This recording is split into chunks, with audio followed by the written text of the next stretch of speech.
Literatura de proximitat, amb Raquel Casas i Lídia Gázquez. He fet números. Sense un treball de camp rigorós previ, he plantejat la hipòtesi que una persona de 50 anys deu haver pronunciat al llarg de la seva vida 146.000 vegades aproximadament l'adverbi no. Seguint els meus càlculs, en el mateix període haurà dit 36.500 cops el substantiu casa. I posem per cas, només en 2.600 ocasions aproximadament haurà usat l'adjectiu esperitat. Benvinguts a un nou episodi de Geminades. Avui ens trobem aquí a la Biblioteca Manuel de Pedrolo, de Sant Pere de Ribes, per parlar amb la Teresa Tort, autora del llibre 100 paraules ebrenques, publicat per Cossetània Edicions l'any 2019. Benvinguda a Geminades, Teresa. Moltes gràcies per convidar-me. Molt bé, Teresa. La Teresa és una ebrenca resident al Garraf, és des de fa més de 3 dècades, llicenciada en Filologia Catalana per la Universitat de Barcelona. Fa 30 anys que treballa difonent la llengua catalana, primer al Termcat i des del 1991 al Consorci per la Normalització Lingüística. Des del 2021 és membre de la Junta de la Societat Catalana de Terminologia, el SCATERM, filial de l'Institut d'Estudis Catalans. Ha escrit articles d'opinió en diverses publicacions, com per exemple la revista Loial del seu poble, i a publicacions com el Racó Català i l'Eco de Sitges i l'Eco de Ribes. El 2012 va obrir un blog a VilaWeb sobre paraules pròpies del parlar ebrenc, Agafada al vol, es diu, i d'aquest blog va sortir aquest meravellós llibre que tenim entre les mans, que són les 100 paraules ebrenques agafades al vol, com us dèiem, publicat per Cossetània i que va sortir tot just abans de la pandèmia. També ha rebut premis per relats breus i alguns estan recollits en llibres col·lectius. Benvinguda, Teresa. Déu-n'hi-do, quin currículum, És que soc molt gran. No és veritat. Què va? Primer de tot, voldríem saber com va sorgir la idea perquè primer va ser el blog, no? Sobre aquestes paraules. Es podria dir que ets una col·leccionista de paraules i després, el següent pas que va ser publicar-ho, fer-ho un llibre, no? Com va ser la idea de convertir el blog en llibre i com va ser aquest procés de selecció de paraules? Bé, el blog el vaig començar al desembre del 2012. Va ser just quan em vaig traslladar de Castelldefels, on havia treballat 2 dècades, a Vilanova. I clar, a Vilanova tots els meus companys parlaven dialecte, parlaven garrafenc. I aleshores van començar a remarcar coses que jo deia diferents i va ser com si prengués més consciència, no? Perquè tot el dia estaven dient com has dit això? Que divertit, no sé què. I no sé, al Baix Llobregat passava desapercebut això. També va ser una època que els meus fills ja van començar a anar a l'institut, per tant jo ja tenia més temps. I en aquella mateixa època vaig començar a fer cursos de català. I jo no havia fet mai cursos de català, m'havia dedicat sempre a la normalització, a la dinamització lingüística. I tenir una classe amb 25 persones adultes al davant que tenen orígens lingüístics i culturals diversos em va començar a generar moltíssimes reflexions i a l'aula sortien coses molt interessants. I de la barreja, de la reflexió lingüística i vaig tenir la necessitat d'explicar coses que estava vivint en l'àmbit laboral, però que podien tenir una projecció fora.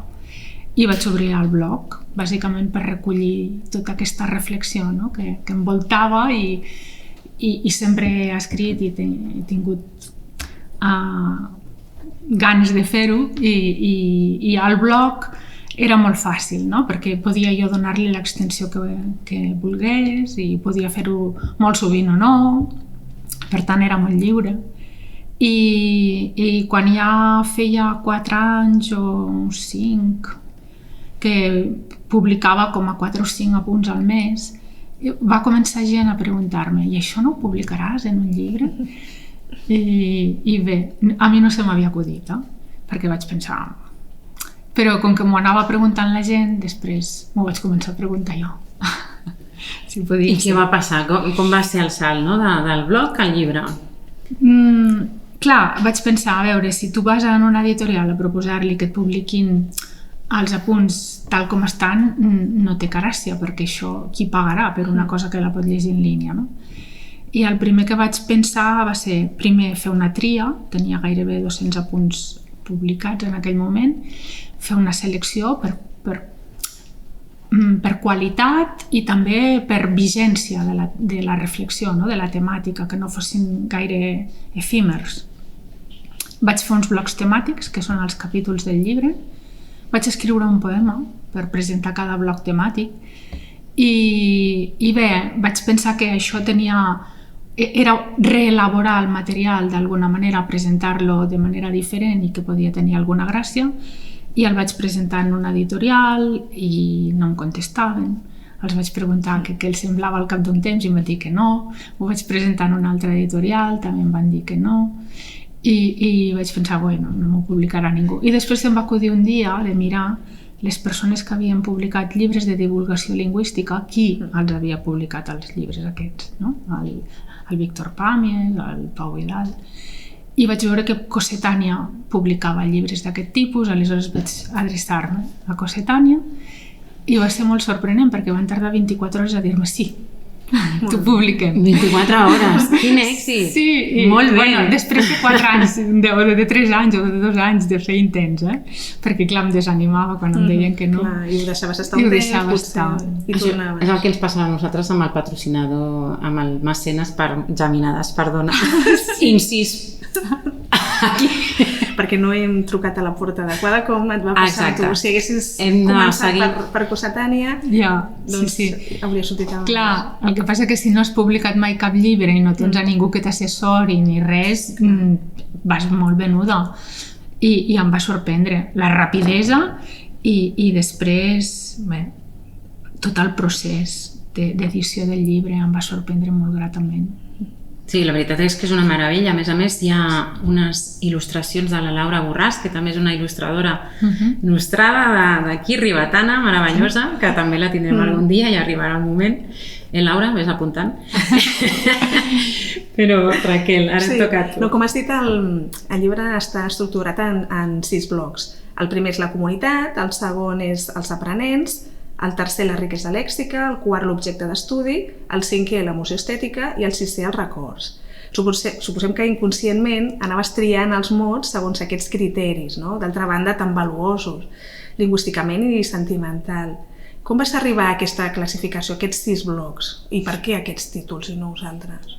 Bé, volia fer una exposició d'apunts de més general a més íntim, no? Perquè la comunitat és tot.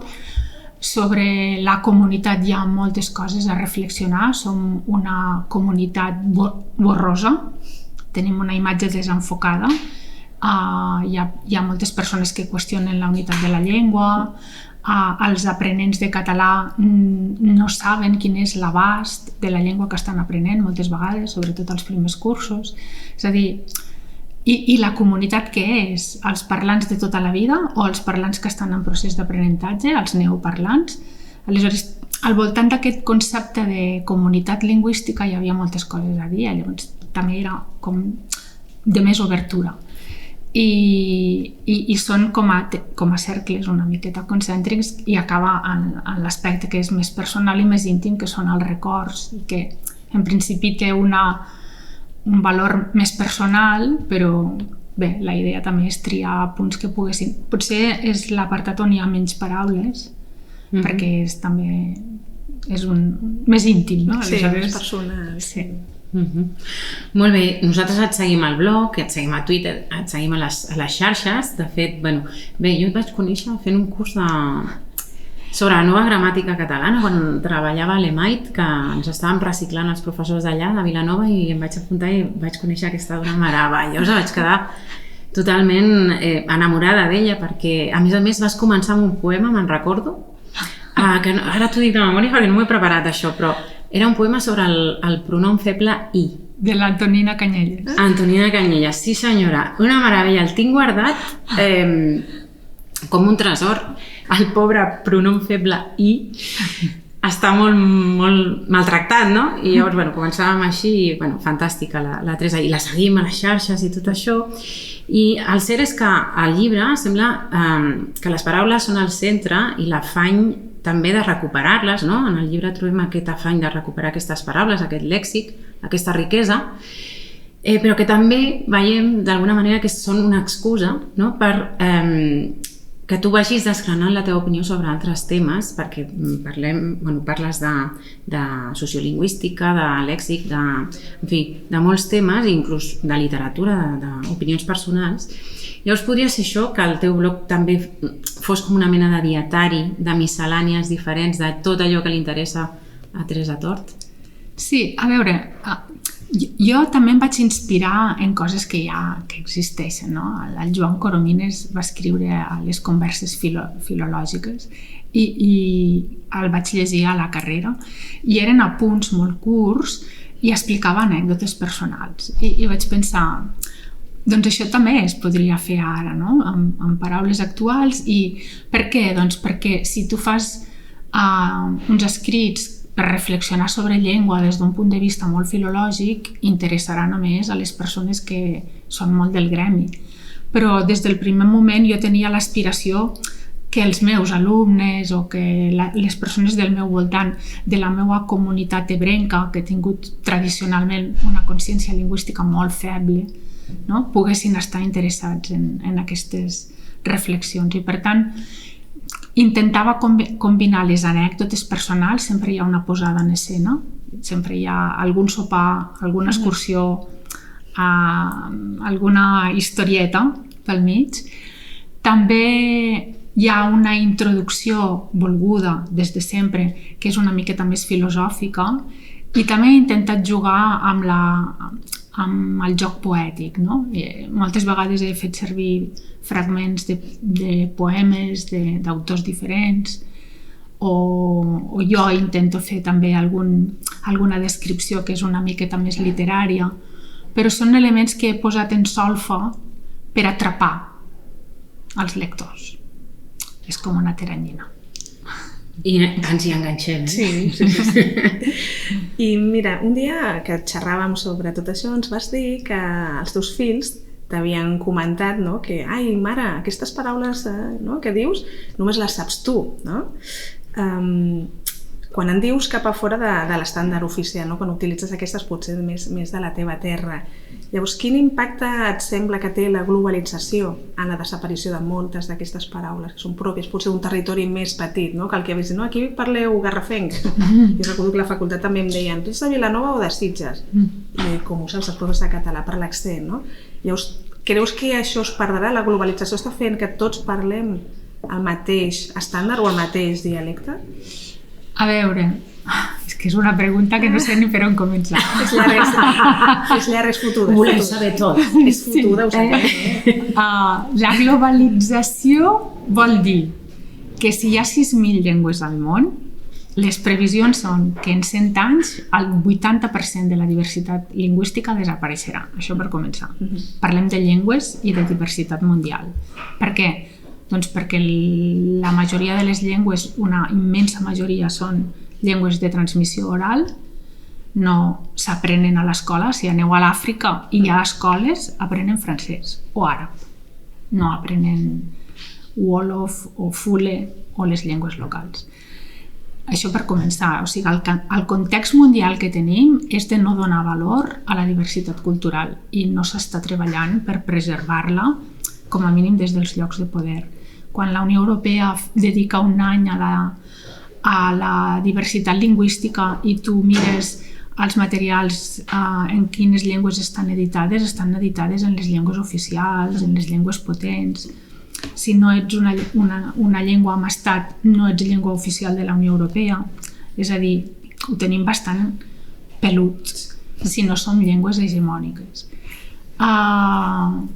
Però és l'instint de supervivència, també, no? Les cultures, les llengües, les comunitats tenen instint de supervivència com una espècie animal, no?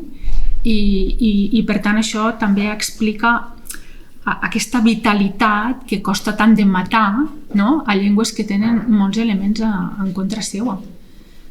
estats que les volen perjudicar, estats que les volen prohibir.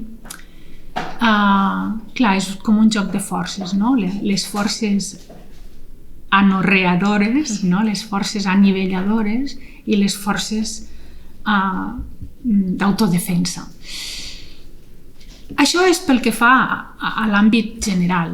I després, dins de la comunitat lingüística, una mica també replica això. O sigui, la llengua estàndard és un codi necessari perquè una llengua de cultura, que es diu, pugui ser utilitzada als mitjans de comunicació, a l'escola, als llibres. En un llibre, en format paper, tu no tens un desplegable amb totes les formes verbals del present indicatiu. Jo parlo, jo parle. Sí? Jo parlo.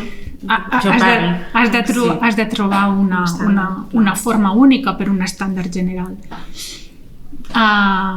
Clar, això fa doncs, que la variació interna de la llengua també s'hagi anat laminant. L'escola dignifica el català, però simplifica el català. I això no li passa al català només, li passa a totes les llengües. També és un joc de forces, no? Aleshores, jo bàsicament recullo idees de paraules, del tortosí, també amb una voluntat de reflexionar sobre conflictes que no han estat visibilitzats. No? Quan jo era petita, jo no sabia que parlava català. A la meva terra ningú deia que parlava català. Què diu tortosí? Com parlem nosaltres. Sí. O sigui, no teníem etiqueta. Un nom. Com el xapurreau, doncs una mica així. Sí?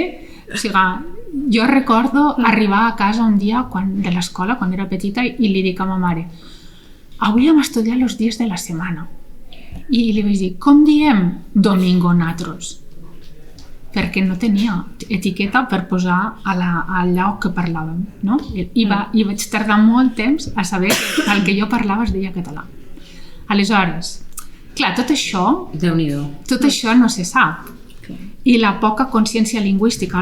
Un dels primers articles que vaig escriure a l'Ebre Informes, que era un diari en paper que hi havia a Tortosa, va ser per comentar les dades estadístiques de coneixement del català, les primeres enquestes d'usos lingüístics que es van fer, perquè hi havia una dada que era increïble, i és que la població que parlava menys el català a les Terres de l'Ebre era la més gran de 80 anys.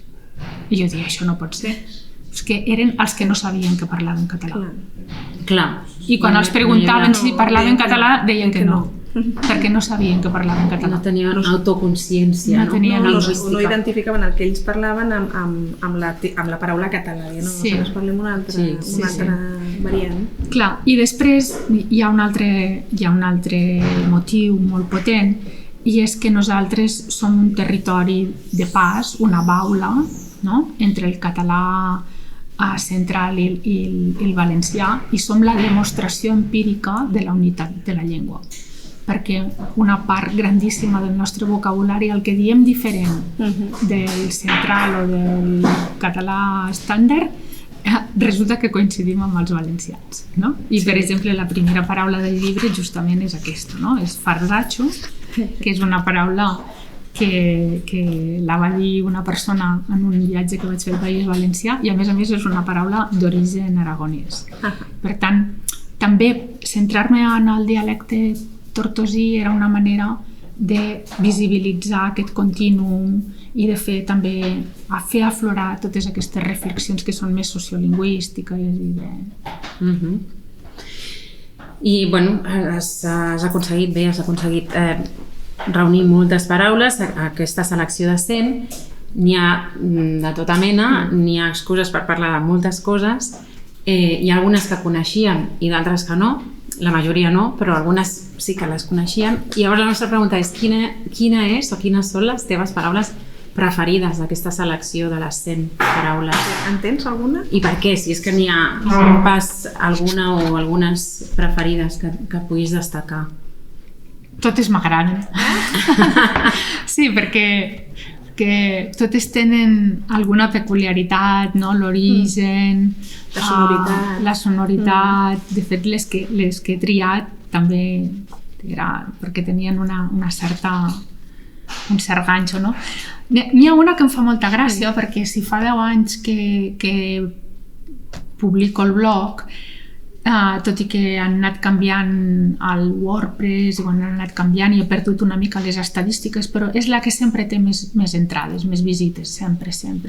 Després de 10 anys continua sent la més visitada, és Bajoques. Bajoques. Sí, Bajoques és la més visitada. Bajoqueta? Bueno, jo perquè la meva família materna és valenciana i llavors s'utilitza molt allà per pitxat i és bajoqueta. I quan una persona riu molt és ai, mira, tu és com una bajoqueta. I per mi és una paraula molt familiar, però si la dius aquí ningú t'entendrà. Sí. I no sé per què continua sent una entrada tan visitada, perquè és una paraula que la pots trobar al diccionari i així, però també faig una reflexió sobre què és una llengua. I no sé si és per això o perquè la recomana algú, però la qüestió és que és una paraula molt visitada. Jo crec que la busquen i els surt al teu blog perquè diuen què és això de bajoques? I no ho saben. Sí, a mi m'ha agradat molt, perdona, xalar. Aquí xalem molt. Sí, n'hi ha moltes. Clar, totes aquestes sonoritats que són tan àrabs, no? N'hi ha moltes que són d'origen àrab. I clar, n'hi ha moltes que no sabia com escriure-les. Per exemple, Atzembla. Atzembla és una bèstia de càrrega.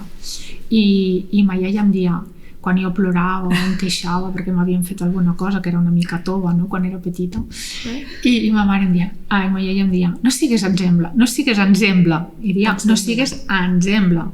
I jo no sabia com havia d'escriure això i em va costar de trobar-la. Clar, perquè no l'has vist mai escrita, no? Clar, no l'havia vist mai escrita, Atzembla, i fins que no vaig arribar a Atzembla, que és la forma que està recollida al Alcover Moll, o no sé exactament on, és d'origen àrab. I hi ha un grup valencià que es diu així. Aleshores, clar, a vegades, moltes vegades m'ha costat perquè són paraules que no havia vist mai escrites. Però són paraules de transmissió oral, perquè són poc usades. Sí, aquí amb la Raquel tenim un bon ganxo. Clar, a mi em passa perquè és això. La varietat del sud. Clar, tota la part valenciana per mi és llengua oral i també sí que he llegit coses, però quan era petita el mateix. Tu eres una Atzembla i jo una bajoqueta. És així? Sí. I llavors, revisant algunes de les diferents tentades del llibre, es veu en el teu coneixement filològic i s'hi poden trobar elements de sociolingüística, d'etimologia, de l'estudi de les varietats geogràfiques de la llengua, de literatura, d'allò que ens uneix i allò que ens separa, en definitiva, com deies en el fragment que hem llegit. En qüestions de llengua, què ens uneix i què ens separa als Països Catalans? Hi ha alguna cosa clara que tu creguis que compartim i alguna altra cosa que no? A veure, normalment les llengües no es corresponen a les unitats administratives. No? Això passa en totes les llengües. L'anglès està repartit per diferents unitats administratives. El cas del català potser és molt exagerat perquè és una comunitat lingüística amb 10 milions i mig de persones que saben parlar català però que no tenen el català com a llengua primera, però que són persones que el poden parlar i està fragmentada en 3 estats i dins de l'estat espanyol està fragmentada en 4 administracions. A la Franja el català no s'ensenya a l'escola, no és llengua oficial. Al País Valencià es qüestiona des de certs sectors de la societat es qüestiona la unitat de la llengua, és a dir, tenim moltes dificultats per autorreconèixer-nos, però els parlants que ens autorreconeixem és un vincle molt fort, no? És un vincle molt fort la llengua, la cultura, la literatura compartida, tothom se'n seu a Osias March i Ramon Llull, i són un valencià i un mallorquí. I molt antics, a més, sí, no són d'ara. Sí. La llengua i la cultura és molt potent i per això també s'ataca tant, no? Quan es vol esborrar una identitat doncs s'ataca la llengua i la cultura, perquè és una cosa positiva, que uneix, que és el nervi moltes vegades, no?, de la vida col·lectiva. No sé si ens donarà temps de fer un parell més, perquè ens passa el temps volant i tenim moltes preguntes, però jo volia fer-te dues preguntes per acabar, si vols. Primer, de tot, perquè em va cridar molt l'atenció, comentàvem abans que vas fer un curs sobre Nabokov amb el doctor Sam Abrams a Barcelona i parlaves també del tema d'escriure en una llengua que no fos la teva pròpia com a llengua literària, no? Llavors, dèiem, què guanyem i què perdem, no?, quan fem una tria d'aquestes. Evidentment no tothom és Nabokov ni tothom és Kafka, no?, que canvia la seva llengua materna per la literària i utilitzar una altra, però és una aposta forta, no?, i no sempre té per què ser un motiu d'empobriment, no?, de la literatura. Al contrari, clar, podem parlar d'escriptors, podem parlar de músics, de cantants, podem parlar de qualsevol persona que es dedica a la creació que té una base lingüística, no? Clar, la cultura catalana, si se cenyís únicament a les persones que tenen el català com a origen genealògic de no sé què, estaríem parlant d'una comunitat molt petita. Penseu que a començaments del segle XX hi havia 2 milions de persones que vivien a Catalunya i ara són gairebé 8. Per tant, el català es manté, creix i té vitalitat perquè hi ha persones que l'incorporen a la seva vida i d'aquestes persones una part es dediquen a la creació literària o artística. És a dir, tot i que som una comunitat mitjana, si hem pogut créixer ha sigut perquè les persones que han vingut a viure aquí també han fet que el català sigui una cosa que els pertany. I gràcies a això segurament continuem parlant català, si no el parlaríem. Sí. I per acabar, si ens podries fer 5 cèntims d'algun projecte que tinguis, entre mans literari o lingüístic, o que ens expliquis això que és el Rivetavers, o 5 cèntims d'alguna coseta de cara al futur, abans d'acomiadar-te. No sé, amb la Lídia ja ho sap, no? Jo llegeixo molta poesia perquè per a mi és un refugi també, no? És una reflexió plaent, estètica i filosòfica. I llegeixo molta poesia, n'escric, a part de les que... I després, amb una amiga d'aquí de Ribes, amb la Quim Albalate, fa 3 o 4 anys que hem organitzat alguna cosa, perquè també ja hi havia, no?, la Bàrbara Escuderi, que havia muntat com unes trobades de gent que li agrada la poesia a la Carpa Revolució, i hem fet unes lectures poètiques pel Dia Mundial de la Poesia els 3 últims anys i intentarem donar-li continuïtat. De fet, avui tenim una reunió que hem convocat diverses persones, una és la Lídia, no?, per intentar fer algunes accions poètiques al llarg de l'any, que no sigui només el Dia Mundial de la Poesia i prou. Molt bé, doncs moltíssimes gràcies, Teresa, per acompanyar-nos. Gràcies també a la Biblioteca Manuel de Pedrolo, a la Laia Bertran, la seva directora, l'Adrián Gázquez, el nostre realitzador, i a tots els qui ens escolteu i ens mireu cada mes aquí al Geminades. Fins al proper episodi. Gràcies. Moltes gràcies a vosaltres.